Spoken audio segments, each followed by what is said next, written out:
Okay, so the thing that I'd like to provide some clarity regarding some of the recent um, decisions by Nigeria's federal government and try to provide bring a strategic perspective to it. Okay, so the thing is, one of the trending news is that um, there is a ban on importation through the land in Nigeria. Now, it's very important to first understand that there is no ban or there is no new restriction on importation. Of course, there are things that are restricted, all right, vegetable oil and the rest of them. But what I mean is that there is no new, the list of those items have not been necessarily updated, all right. So what happened is that there is a ban on bringing in products through the land. So we need to get clear about that because I read a lot of people who talk about why should you close the borders? Well, the borders are not actually closed. The country only said for some reasons which we would like to talk about now, we cannot let you bring in goods through the land borders, and that's basically because of corrupt activities that take place there. And now the thing is, does it hold any advantage to Nigeria? Of course it does. If it's not meaningful, it would not have been adopted as a policy. But once people don't understand, it's very easy to criticize every action of the government, and that should not be the case. Okay, so so this ban has some advantages, all right, but we need to be clear first of all on what it is about and what the advantages are. Okay, so the closure is good, but it is not sufficient. One is all the problem of bringing illegal products in, like certain products that are banned, like vegetable oil. Now, the reason why Nigeria bans importation of vegetable oil is because many of such vegetable oil that come in are not fortified with vitamin E, which is essential, it's recommended by national organizations. And when Nigeria consume them, it has health effects. So the ban is there, but what happened is that people smuggle in those very same things that are banned through land borders, and that's dangerous for our economy. It's dangerous for Nigeria's economy. Okay, and it also defeats the very reason why some of these policies were made, which is beyond the context that I want to deal with right now. So the closure of the land borders is very important because it solves the problem of illegal importation of goods. That's very important.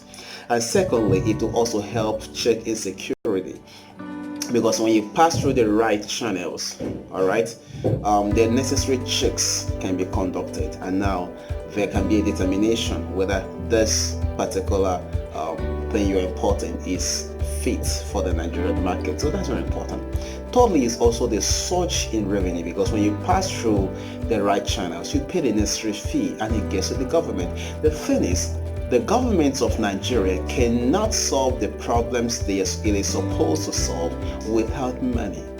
That's something we should understand. We cannot support people who are taking advantage of all of us, of our collective interests. Those people who import goods illegally are not acting in the best interest of the Nigerian people, and as such, we should not support such things. That's very important. But something we must be clear about is that, like I said, this very policy is not really about the closure of the borders. It's about checking, making sure that goods pass through the right channel. So that way, we should be able to control. And I say we should because that means if everything goes all right, we should be able to control what comes in and what doesn't come in, and then government earns revenue, which is important. Okay, so to that extent, it supports Nigeria. It helps Nigeria stabilize its I put it another way, achieve physical stability.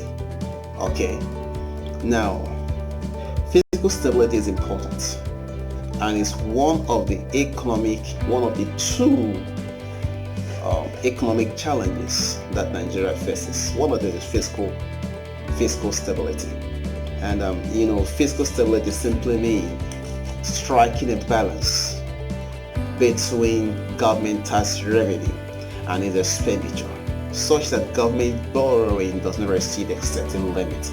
That's fiscal stability. Okay, so to that extent, that's important. Okay, because as those goods come in, they are taxed. Certain fees are paid. All right, and that way government can have more money. All right, so it has some provides some advantage in terms of fiscal planning. But there is something very important we need to understand, that that on its own is not sufficient to create economic development in Nigeria. Economic development depends on two things. One is achieving fiscal stability. The next one is enhancing competitiveness. And this one cannot enhance competitiveness. Now, competitiveness is the only way to achieving sustainable job growth, improving wages, and stable public finances. And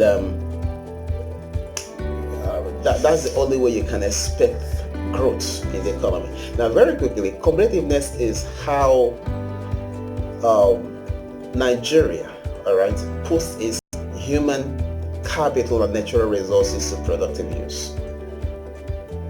And it is this productivity that determines wages and the standard of living. All right. Now, productivity depends on how Nigeria competes, not whether it's competing in oil and gas, agriculture, and the rest of that. All right, because you have to understand that Nigeria competes. Nigeria competes with other nations in attracting investments and sustaining business activities. All right, so that's called competition, because when these activities take place, people have jobs, government earns revenue, and can provide improve the lives of people, and that's how economies develop. Okay, so that's very important. So the closure of the land borders on its own is not sufficient. We need more than that, but it's a good thing. It's a step in the right direction, and it's important that we all understand that and give support to the government. Nigerians have formed the habit of complaining about every single thing that happens because of lack of understanding, and that's why I am bringing this clarity right now, so you understand that nobody is hurting you. The only people who get hurt are people who are doing illegal things, and we shouldn't have a culture of promoting illegality. That's just wrong. We can be supporting people who are sabotaging us. Now, if I'm importing illegal things and I pass them through the borders and they get into Nigeria, and I pay corrupt officials and bring them in, when such policy comes, I'm going to be angry. But that doesn't mean that the policy is wrong. That's something we need to understand. The policy on its own is not wrong. It's a step in the right direction and should be supported by every well-meaning person. Okay?